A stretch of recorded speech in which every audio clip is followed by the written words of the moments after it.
So welcome to the Montreal chapter of the CSCA and to this month's public lecture on introverts, ambiverts, extroverts as leaders with our speaker, Karl Moore. I'm your host, Joseph Vybihal.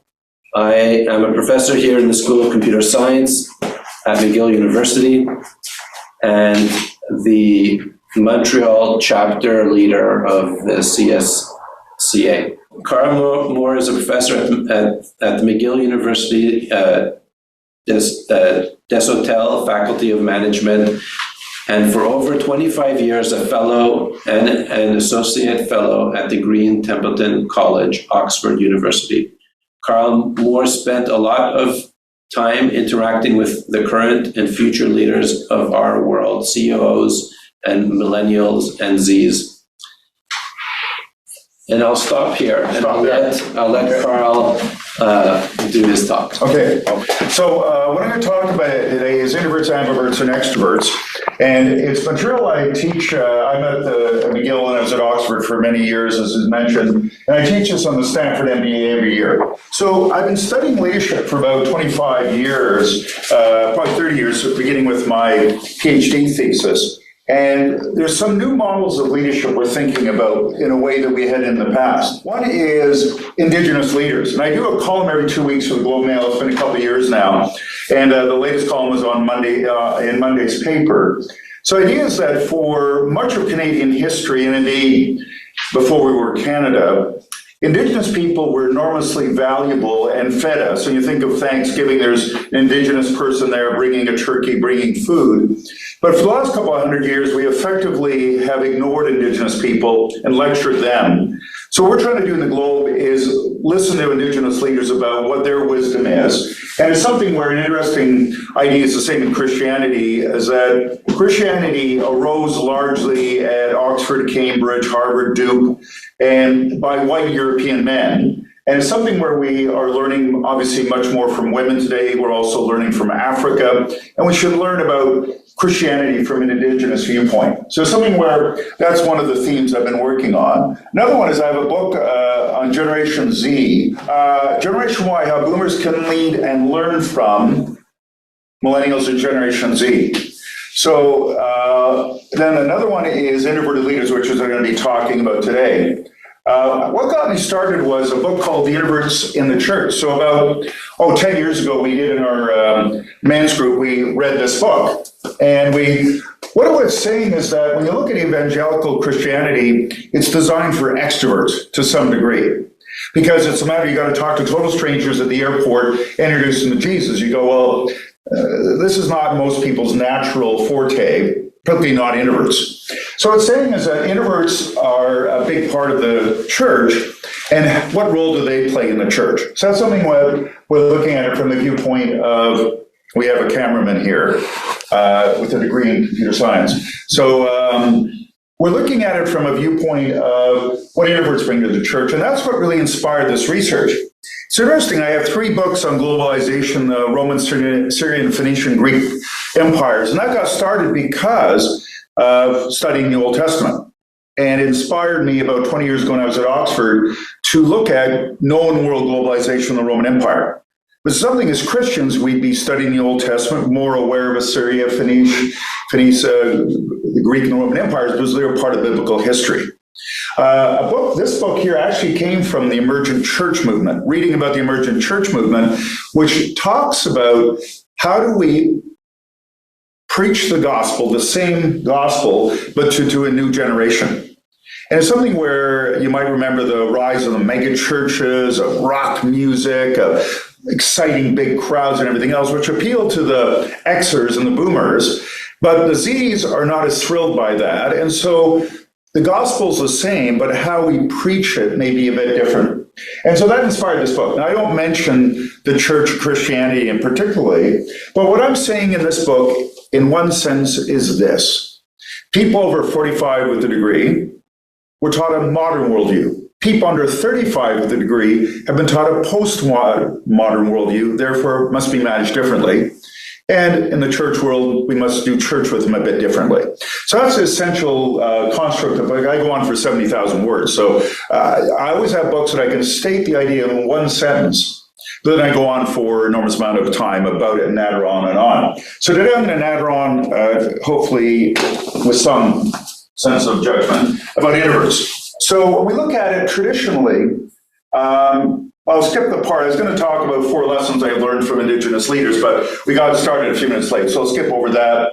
And I'm writing a book based on 100 interviews of Indigenous leaders about the 4 things Indigenous people have taught me about leadership and how to live our lives. And there's a spiritual element there, because Christianity does have a flavor of European white men have been central to it. Now, women have added to it, obviously, in the last number of years, particularly, but we think of Africans adding to it. And what's the experience of an African that may be different than a European? So God is going to, through the Holy Spirit, reveal more of himself, but in the beauty of the diversity of humanity, will teach us. So I'm interested in having a conversation with Indigenous Christians about what can they teach us. All right. So I have a short clip of Oprah and Amy Schumer. You guys know who Oprah is? Mm-hmm. Oprah, you know? Okay, so the whole audience, all the live audience here is that. So if you can show that clip.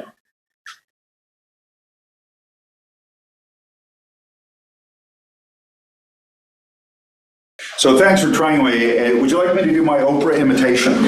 Yeah. There's a sense that it's probably not a good idea in the room here. So what it is that the amazing thing is that Oprah and Amy say they're very much introverts. And it's kind of like you go, this is beyond grasp, if you know these women. And the example they give of how they're introverted is that when they go to a party, they both spend time in the bathroom to get away from it all. And it's something where this is very much an introvert break. I say to younger people, don't do that. Older people need to use the bathroom. So this is a microaggression is the term we use at McGill now. So what you do is you take your phone, hold it to your ear, and just go, I know this is a mouse, not a phone, but I'm just, use your imaginations. So just go, yeah, and everybody will leave you alone, assuming that, and you're not lying because you're not saying you're talking to someone, you're just going, to your phone. It shows you lack personality, but that's fine. So that's more of a break. So some of the people I've interviewed for this research is about 450 C-suite executives. I've interviewed some other people as well, like Justin Trudeau, Sir Richard Branson, Mohammed Yunus, Lewis Hamilton, the F1 driver, who comes to Montreal every year. So Lewis Hamilton is absolutely, he says, an introvert. So I found that interesting. But I want to get into the heart of the matter. So introvert is not about being shy. It's about your response to stimulation. So introverts love people, love being with people, but when there's too much stimulation, they tilt and go, I need an introvert break. So they need to recharge their batteries by being by themselves. Can anybody here give an example of an introvert break? This is the audience participation part. It'll be over soon. They look. I know what if I had Ford dinner room with the headlights, this is what it would look like.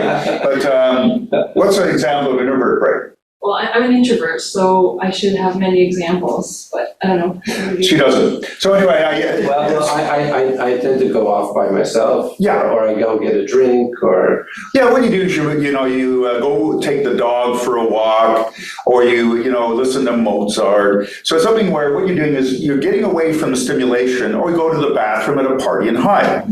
So what it is that it's about stimulation. Now extroverts seek stimulation. It gives us, I'm very much an extrovert. I look for stimulation. I want that. It makes me happier, more engaged in the world. Now it's a bell curve, which not unsurprisingly looks like a bell. And it's something where there's extreme extroverts like myself, but most people are a little bit extroverted, a little bit introverted, but there's also extreme introverts. And I happen to be an extreme extrovert. So it's something where I seek stimulation. So it was interesting because I read about introvert breaks, and there's quite a bit of literature, but there was no articles about extrovert breaks. So I felt like this is just unfair. Typical introverts running the world. Okay, you don't hear that generally, but it's like tallism. It's not, I'm tall, but it's not a thing really. But anyway, so I thought about the extrovert breaks I take. So I'm sitting in my office by myself for 2 hours in the Brofman building, writing ironically about introverts. But after a couple hours, I can't take it anymore. You hear the pain in my voice? Like, I cannot take it anymore. So I go down one floor to where the undergraduates, admittedly I'm teaching you and giving them grades, but I go down there happy to talk to me. And I fill up my energy by being with my undergrads, and they even teach me to go extrovert break, because they've heard this lecture. But it's something where I'm going down there seeking energy. So when I travel without my wife and kids, I go and eat at the bar. So rather than sitting at a table and reading a book like our host would, what it is, I take a book and I go up to the bar and I would say to people, so I would go sit beside people. So I was in New York recently and I said, hi, I'm Karl from Canada, which in the US makes you, they talk more slowly to me when I mention I'm Canadian, ironically. And I said, unfortunately, my wife and kids couldn't be here. So I thought I'd talk to some native New Yorkers, which makes women relax when you have a wedding band on and the first thing you mention your wife and kids. This would be considered among the worst pickup line in human history. Like, this is just not helpful if you want to try to talk to a woman inappropriately. So they're all relaxed, and then we start talking, and I fill up my energy. Where other colleagues, after a day of doing stuff, they want to sit and read a book and eat a meal by themselves. Now, McKinsey, the big consulting company in BCG, I co-teach with a BCG partner and do work with McKinsey, they look at Myers-Briggs, one of the key dimensions, introversion and extroversion, and they discuss that when they form a team, so that they know that, hey, Joseph is more of an introvert, so if he wants to be by himself at dinner, it's all right. He's recharging. Where Karl wants to go and have dinner with people, so let them be themselves and lean in. So the central construct is that how much we like stimulation. Now, there was some research at Harvard, and people who've gone to Harvard would say it's Harvard, but anyway, we'll press on. So at Harvard, they looked at 4-month-old babies and their response to stimulation. Now, I don't know about in BC, but in Quebec, 4-month-old babies don't talk. And it's something where they stimulated them, they found their response on a scale, and then they followed them for decades. And it was a reasonably good predictor if you'd be more or less introverted or extroverted as an adult based on what you were at 4 months old, which suggests to some degree it's DNA. That it's somewhat your hard wiring to some degree at least. Okay. Now, it's interesting because here in Quebec, they speak French a fair bit. I'm very much an expert in English, but in French, I become more introverted because my French skills are not as good. And so when I speak, it's thoughtful, it takes time, and I do it rarely. But it's in good French, and it's very insightful because I don't say much. So something where in French, I'm an introvert, but my natural hard wiring is that of an extrovert. Okay, here's your short test. Now you rate yourself from 1 to 5 on these 5 terms. So 1 is not at all, 5 is very, and come up with a number from 25, all 5s, to 5, all 1s. So I'll let the audience hear, I'll count down to 10 while you do that. Like score, you want to... So 5, very, 1, not at all. Come up with a number from 5 to 25 by ranking yourself on these terms. 5 total. All right, so what's your name? Abigail. Are you related to them at all? Yeah, sure. Okay, that would be related, yes. So what number do you have? 20? 20, okay. Professor? I think I'm at 12. A 12. 13. 13. So what we have here is I'm 25, so we have 2 extroverts. We high five if we could do that. We have probably a couple of ambiverts. We used to call them screwed up, now we have a name for it, ambiverts. And in fact, the title of my book is We're All Ambiverts Now, arguing that executives have got to act like an ambivert to be an effective leader. We have an introvert. I shouldn't point at an introvert, it's inappropriate behavior, but we can actually, so I want to go through somewhat of the key, so how about the audience? Can any of you jump in and tell us what you were? Just to share with us. You'd have to unmute. Mark says he's a 13. Mark's a 13. Okay, anyone else? Are you guys listening at all? Is anyone listening at all? Yeah. Wentworth, are you listening? I'm not entirely sure. Chris? So Yes, I am. what is your number? 10. 10. So you'd be more of an introvert. Okay. So, I mean, this is a very quick test, and I've done the Myers-Briggs and the Big Five quite a few times where you spend an hour or two do it, and I'm sure most of you have done that. And most executives would do a Myers-Briggs, or a better one is the Big Five. So the Big Five is seen as more scientific, more rigorous than Myers-Briggs, but the central part I'm looking at anyway is introversion and extroversion. Now, the other four, the Big Five, there's five, not unsurprisingly, and they're big. But this is the one that I'm looking at and arguing is the most germane. Okay? So I'll just go through some of the characteristics and we'll get to the idea of an ambivert. So what we do is we say introverts tend to like to focus one thing at a time, where extroverts like multitasking. Extroverts like to have multiple balls in the air. This is stimulating. You know, it's a bit more exciting. Tend to be enthusiastic versus reserved. Introverts prefer to listen than to take stage, where extroverts like myself seek the spotlight. It's sad, but we seek the spotlight. So being a professor, there could be worse things. Introverts think before speaking, which your mother and father taught you to do this, didn't they? Think before you speak is literally what your parents tell you. It's good advice. Where extroverts, and this is a danger. So there's strengths and weaknesses to both introverts and extroverts. So it's not that in the past we thought extroverts, all leaders are extroverts, but that was based on almost no data, it was just people's opinions. And that's one reason I've talked to over 450 executives is to actually ask them and discuss with them. So I had the CFO of the Montreal Canadiens to class Wednesday night. I had Paul Desmarais III the week before, Brian Mulroney, the ex-prime minister. And one of the questions I asked is, are you more introverted or extroverted? To a lot of senior executives, and get a sense. Paul Desmarais III is a huge extrovert. He and I rival each other, and we argue about who's more extroverted. It gets very noisy, as you can imagine. Brian Mulroney is absolutely an extrovert. But there's a guy who's a faculty member here who writes a column for the Globe, David Shrubman. And for years he was in the White House. He's in his 70s. He spent a fair bit of the 70s and 80s and the 90s in the White House for the New York Times, the Washington Post. And we went through the presidents of the United States. There was more introverts, Obama, than extroverts, Clinton. Clinton was totally an extrovert. And Hillary has become more extroverted over her many years of being married to Bill. But there was more introverted presidents than extroverted in our lifetime. Nixon, Ford, and so on.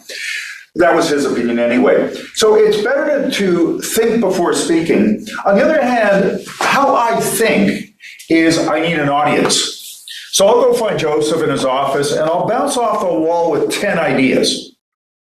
Because I need to think aloud. 8 are dumb. 1 is okay, 1 is excellent. But I'm not embarrassed by the dumb ideas. Because I think aloud. I need an audience. The job of the audience is simple. Just act interested and go, And you can non-judgmentally use the word interesting. Because if you go, that's an interesting idea, you might be saying, it's interesting, someone so smart can have such stupid ideas, might be what you're saying. And so interesting is a kind of a neutral term. But what I want is an audience. Now, an introvert will not do that. They have dumb ideas. They just don't say them aloud. And they do research. They Google stuff. They look. So if I have a meeting with an introvert coming, I will let them know a couple days ahead of time, we're going to talk about this, so they can do their research.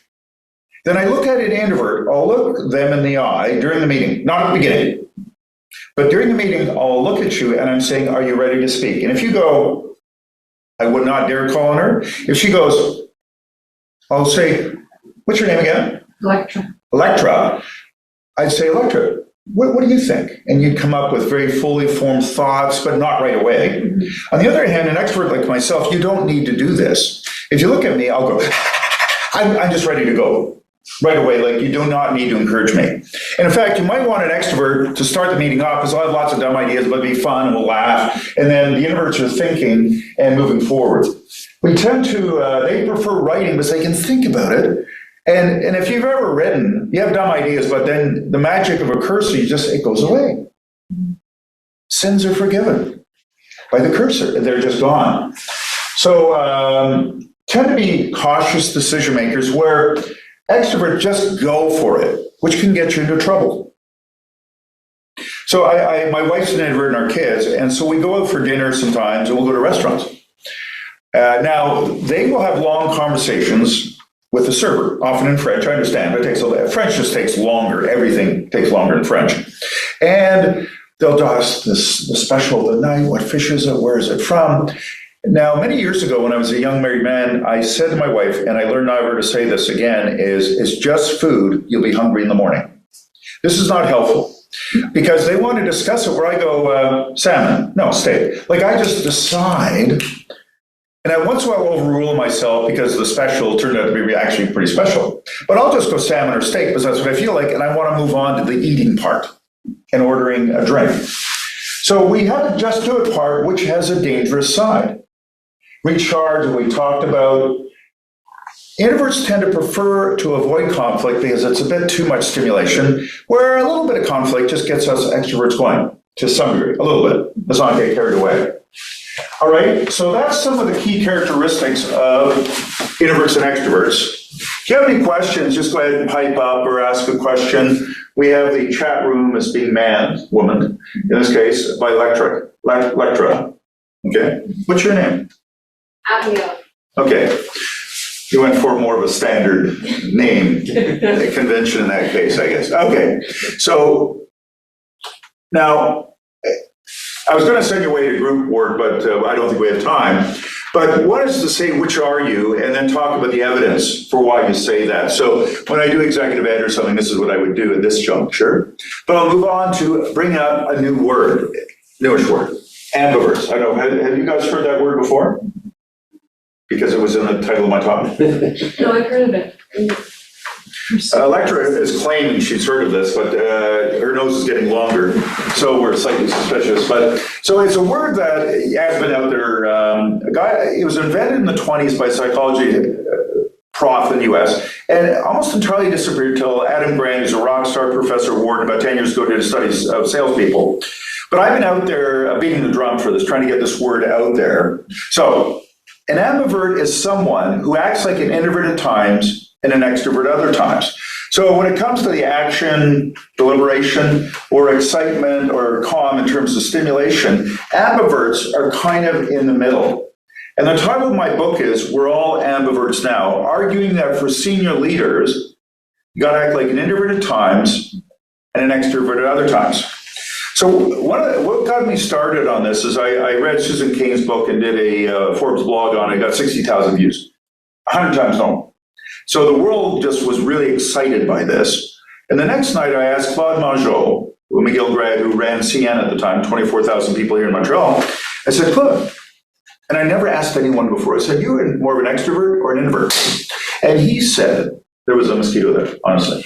I saw it. So,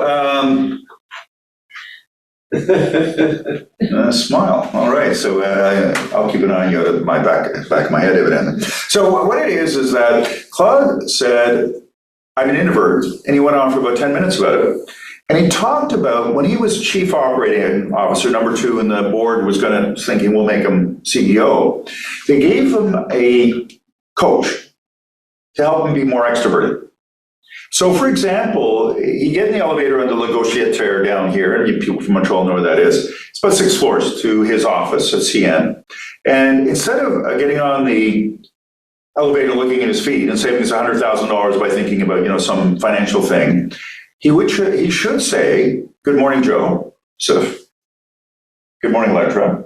And then say something like, it's a beautiful day, something you're not going to argue with. Like if it's minus 30 and said it's cold, you go, that's fine. And then go, Electra, you killed it last week in the presentation of the board. Great job. Now, undergraduates say kill because it's a term which means something bad for their parents, and they do that to irritate their parents. So they take bad words and make them good just to confuse and irritate their parents. Is this not true? It is. We have it reluctantly admitting here in the back that it's true. So something where what I'm doing is praising Electra, and because as CEO, if I ignore her, she goes, my career's in trouble. Joseph, we're moving to Calgary where their rival CP is. So it's something where it's good behavior.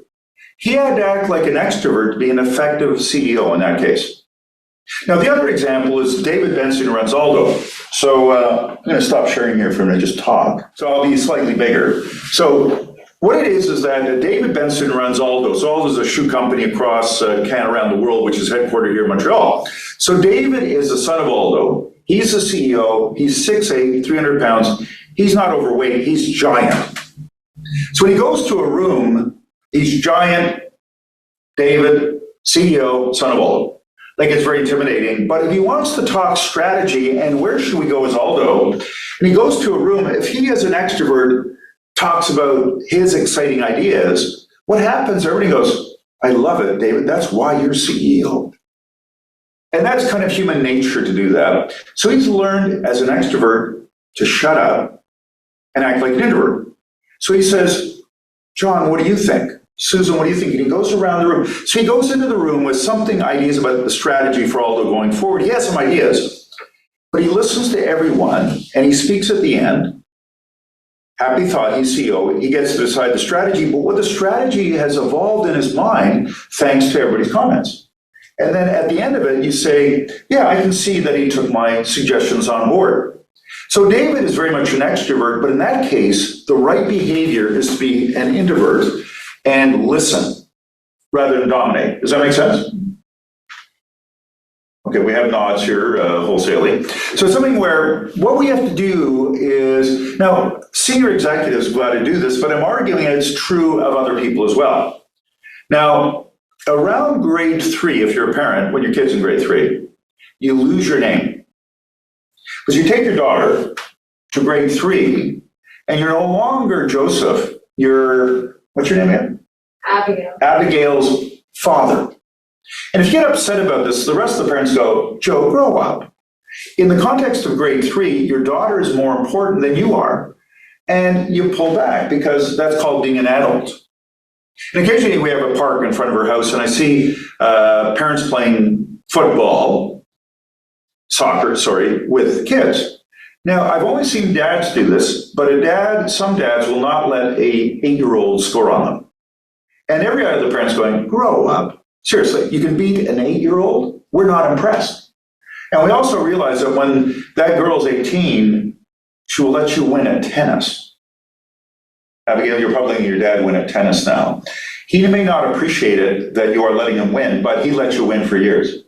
So it's fair. Okay, sorry, Joe, I shouldn't have brought this up, but it's something where at a certain point, your small child becomes an adult and beats you at sports. Okay?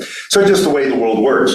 So the idea is, as an executive, as a leader, as a Christian at church, there's times when we pull back because it's the right leadership thing to do. And as a more senior leader, you may get praise, but you wouldn't tend to share it with younger people because, hey, you've had praise for a long time, it's time to share it. And genuinely, it's true that they get a lot of the credit. But we'd expect a senior person to step back a bit and let younger people enjoy the praise.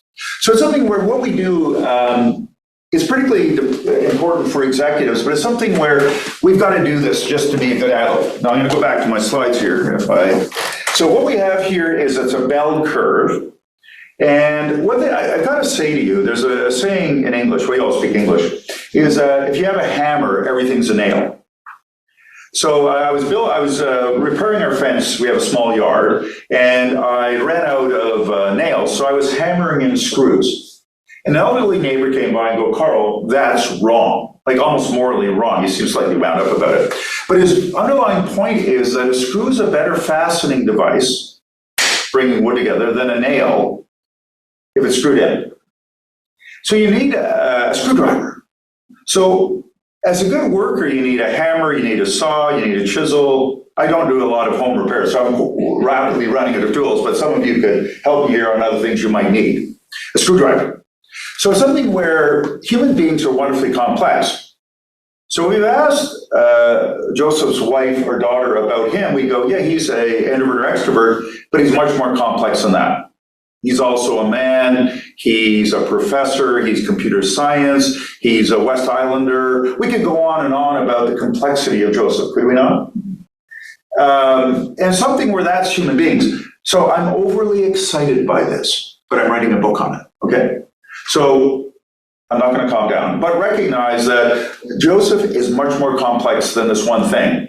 But nevertheless, I'm going to talk about it for the rest of the evening, okay? Because it is an important way of looking at people, but not the only way. Okay, so we've got to stretch ourselves, but not snap. So there's two fairly well-known, well, very well-known people I've interviewed. One is Justin Trudeau. So Justin graduated from McGill when I came here. So I got to know him, and I did a bunch of stuff with him. I should have been nicer. In retrospect, I didn't know he'd be prime minister. But his dad was prime minister. This is one of my regrets of life, is that I wasn't nicer to Justin as I might be in the cabinet today if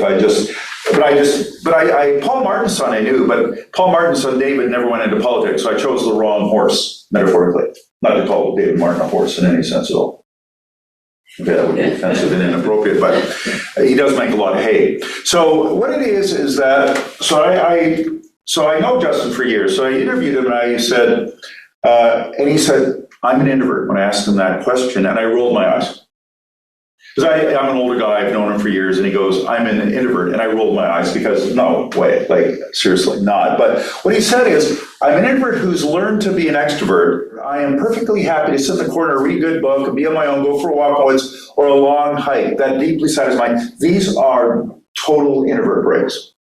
Versus the fact my job is very much people person. And I like people. Introverts do like people. I like exchanging, but that's when I'm doing the work that I need to do as prime minister. If given the choice, I'd like a small group of friends around that I can back and relax with. So what it is that his dad was prime minister. He grew up in the prime minister's house. He knew what a prime minister had to do better than anyone. So he's an introvert, but he wants, we can debate whether he's being a good prime minister, and that's a fair question, but he went there sincerely trying to make Canada a better place. He may be falling short according to Westerners, but again, we'll leave that political argument to another time. Then I also interviewed another guy, Mohammed Yunus, who won a Nobel Peace Prize for microcredit. He comes to Montreal most years, and I go and give talks with him or interview him, and I've seen him a number of times in Montreal. So I'm at his hotel, and I asked him, Mohammed, are you an introvert or extrovert? And the four people with him laugh before he answered this. He's the world's biggest introvert. Just what a silly question. And it's like asking Joseph Fry our favorite shampoo. Yeah, okay, whatever. So it's something where it's just not a current issue in our life, or a blade, evidently, in your life as well, Joseph. So it's something where I said to him, Mohammed, I've seen you give a speech to thousands of people. I've seen you work a room a number of times.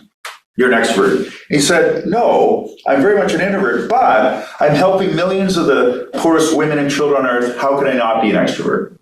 So he has this, evidently, having a Nobel Prize is really helpful. None of us will know maybe she's young, maybe she will, but, it's very helpful, but it changes your, but he's helping people. Okay, so we're almost done. There's a cultural overlay, and this is based on 100 million points of data, but it's, can I tell an introvert joke? I have one introvert joke. So my mother's Finnish, so that's important for me, and I teach in Finland and Iceland, and the Icelanders are very similar to Finnish. How can you tell a Finnish introvert from a Finnish extrovert? A Finnish introvert looks at their shoes when they're talking to you. A Finnish extrovert looks at your shoes. So that's how you tell a Finnish. So the Finns, and I teach in Reykjavik, I've been there 14 times, huge introverts. Now it's a bell curve where I took students to Japan and Bangkok, Thailand, just before the pandemic. And I said, my theory is Japan is more introverted, but it's a bell curve. So there's extroverted Japanese. But in Thailand, in Bangkok, they're more extroverted. But it's a bell curve, there's introverted Thai people. And we asked a bunch of Thais and Japanese people, and they seem to agree with that thing. So is anyone in this room from another culture? No, Canadian. Nobody grew up in Montreal? Yeah. So this is not helpful. So I grew up in Toronto, and that's how it's pronounced if you're actually from Toronto, and the inner city anyway. But I lived in England for 5 years. So I taught at Oxford. In fact, Chris is at my old college, and I taught at the Affiliation business school. So when I went to England, I would say to people, is there a gas station? And all Brits can make fun of a Canadian-American accent. They go, the gas station's in that way. And they'd make fun of me. And I'm a large man, people mocking you in England, you can't hurt them. The police would go, you can't hurt people because they're mocking you. So I couldn't hurt anyone, not as a Christian I'd want to. So I learned to say, excuse me, is there possibly a petrol station nearby? And so I learned to speak British. And they would speak to me in British words.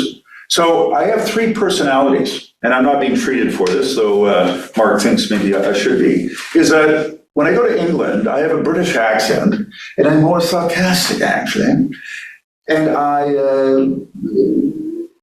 talk a little less. But when I go to New York, and my students do not believe this, when I go to New York, I actually turn up the volume. I don't know if any of you have been to New York.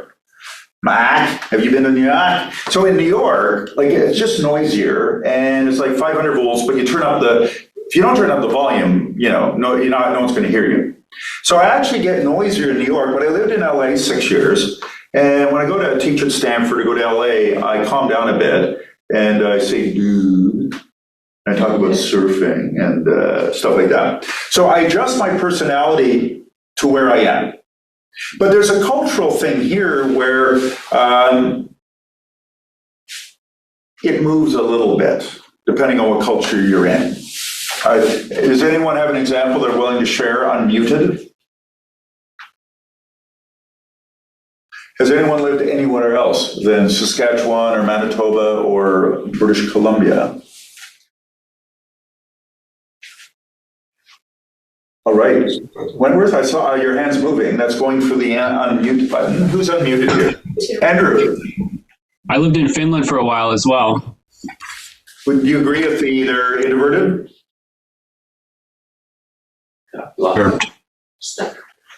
Well, it's interesting because I remember flying on Finnair from Heathrow to Helsinki.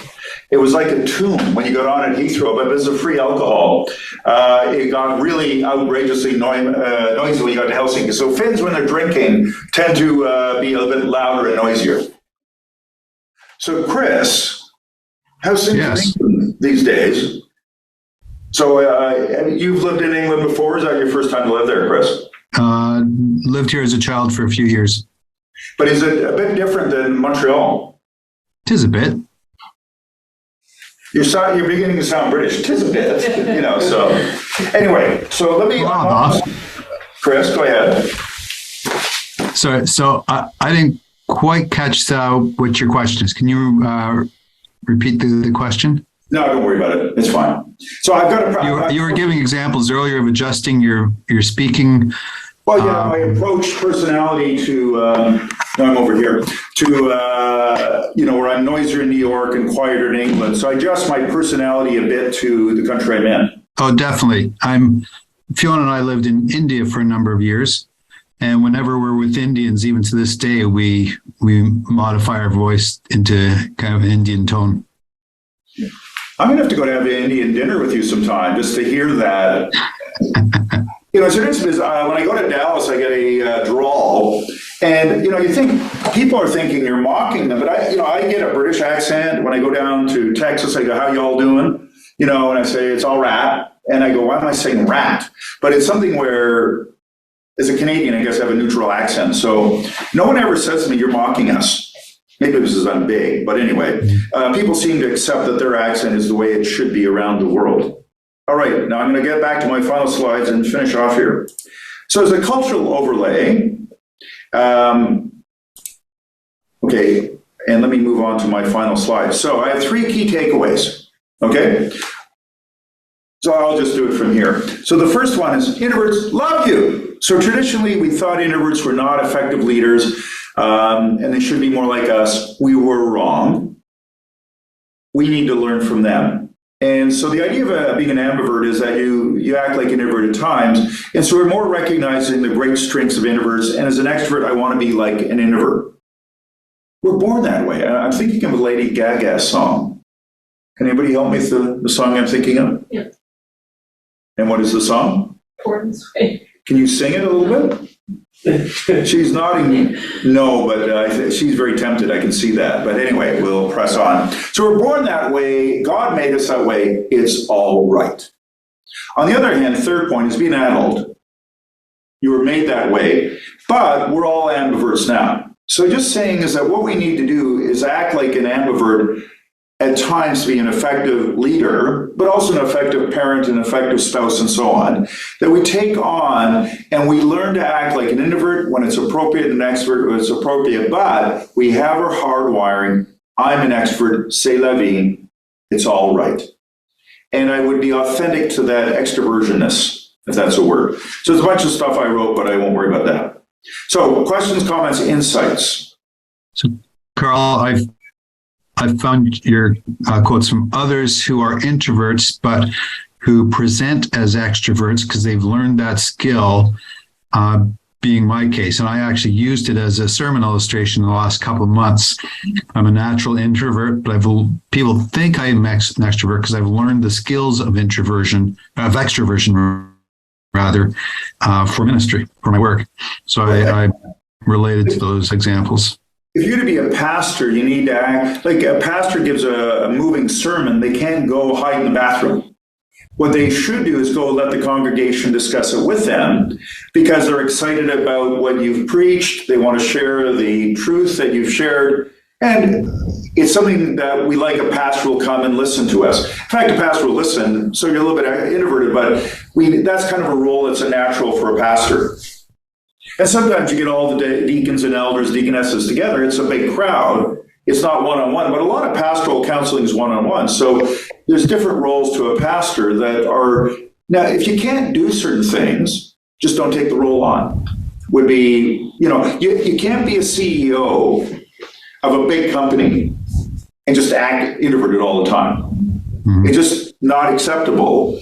And, the royal family, for their considerable faults, Queen Elizabeth was the center of attention wherever she went, and she took that with grace, and set a wonderful example and cared for people. But it was something where, you're queen. What can you say? And Justin Trudeau, for his faults, when he goes to the White House, people are more excited about him than Joe Biden because he's better looking. So it's something where you take on certain roles, it's inevitable, you got to do that. Now, it's interesting, I wrote an article about being introverted bride. So one of my students was getting married, and she said, what I'm really worried about is when you go into the church, synagogue, or mosque, every eye is on you and everybody stands up. And she said, this introvert's, nightmare. And he said, okay, you could elope, but your parents may not, and his parents may not get along with that. And I said, interview a bunch of women who have been married. And hopefully still are married, but, have been married and gone through that experience. And what they said to a person was, when they went into the church, they only had eyes for their husband-to-be. And they ignored everyone else, because in 4 minutes, that is my husband for life, hopefully. So it's something where there was, but if you're going to be a bride, you can do it a bit differently if you're an introvert. Like have a high table where it's you, husband, your brother-in-law, and your maid of honor, your sister. And don't talk to other people. Dance with your husband, your father, your father-in-law, and no one else. A bride's not required to dance with every single person there.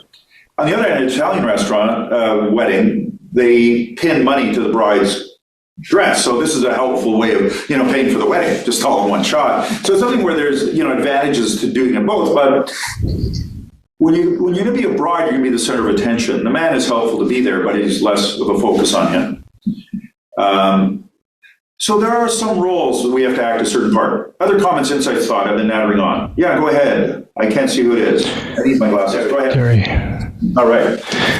I'm a Lutheran pastor. I've been for 40 years, and I'm an introvert. The one thing that I disliked the most was weddings, where, you're the center of attention as a pastor in some ways, leading the service, and just the fact that I couldn't control it. I have to explain that I've got Parkinson's, so it makes my voice a bit challenging. Yeah. But the one thing I enjoyed the most was teaching.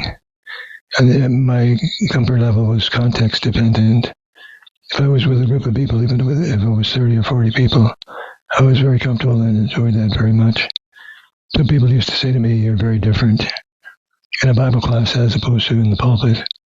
And I got to be comfortable in the pulpit as well. Okay. But there's a lot of adjustments that have to be made. But I think it's perfectly possible to be a successful pastor and to be an introvert as well. Yeah, no, absolutely. What I'm saying is that there's probably, when I thought about it, it was probably like a third, because there's three categories. But when I look at C-suite executives, which, a pastor would be a similar role to some degree, it's probably about 40% are introverts, 40% are extroverts, and 20% are genuine ambiverts. But our view 20 years ago was that all CEOs are extroverts. Where today, I'm saying probably about 40% of the 500 or so I've interviewed, 40% are genuine introverts like you, Terry, but have learned to use the strengths of being an introvert and act occasionally like an extrovert. And I'm saying what is good for you is good for me. As an extrovert, I need to act like an introvert sometimes to be an effective leader. So it goes both ways. It's not just one or the other. Other comments?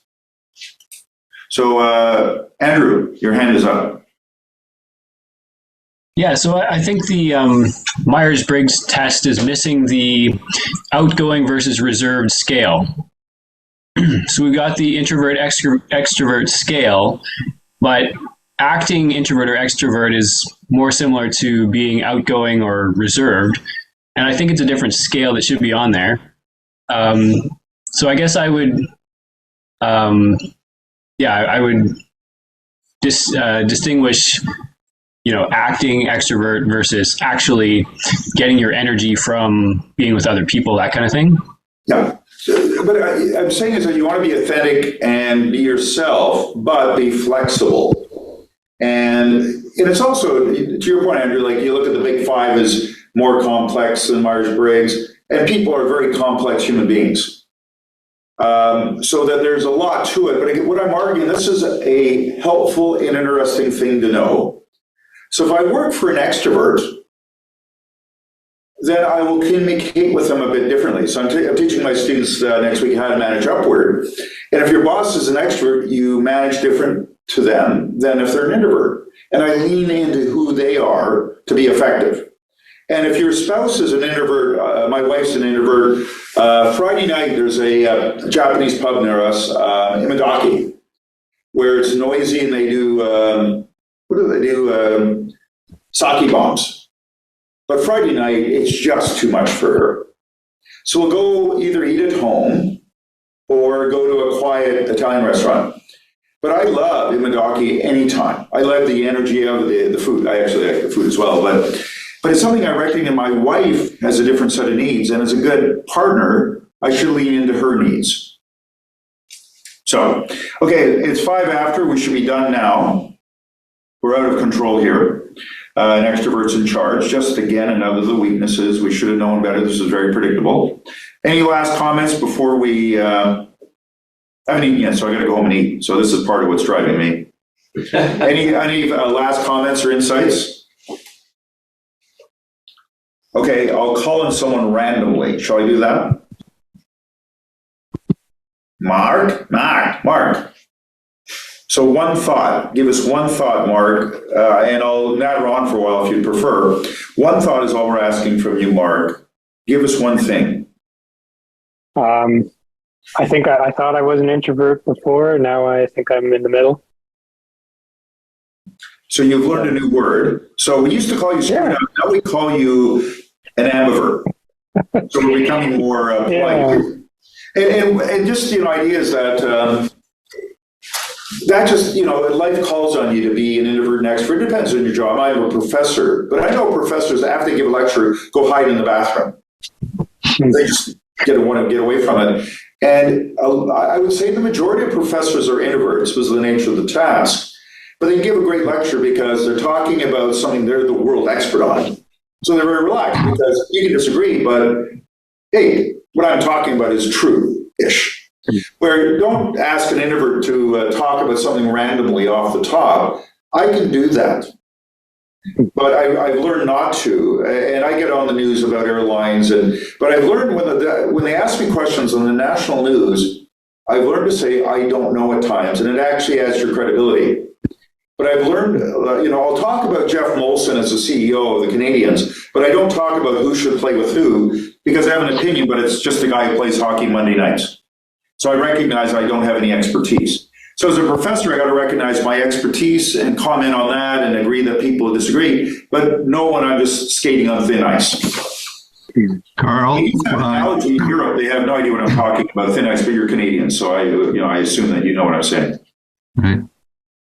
If I could throw in an example of what you were just saying earlier, when I was doing my undergrad at University of Toronto, I had a political science professor my first year. So I was in commerce, but this political science professor just was such an amazing lecturer. He just totally turned me on to political science, and I shifted into pol sci because of him. And he was lecturing in front of first year classes of like probably 150 or so. So one time in a tutorial with our TA, and the guy is, senior guy. So he was probably like 60-ish when I was learning, in his classes. Yeah. And the TA told us he would get physically ill before lectures to first year undergraduates. That shows the difference in the U of T and McGill. U of T has terrible students. McGill are great, wonderful students. Oh, did I thought I was muted. I apologize. That was a microaggression, and I apologize to the U of T grads. Actually, I did my PhD at U of T in York, so I am one. So let's end there, shall we? And do we do anything? Yeah, Joe's going to do the traditional dance of the group, so I'm calling him out for the dance. Should we applaud for the dance? All right, so thank you everybody for coming out tonight. And I guess we'll switch into the casual mode, which so if anybody wants to stay here and chat, we can still continue to actually do that. We have a speaker in this room, so when you talk, we can actually hear you all over the room. But you're also free to leave. Unfortunately, you're not here, so you can't see all the great snacks that we have.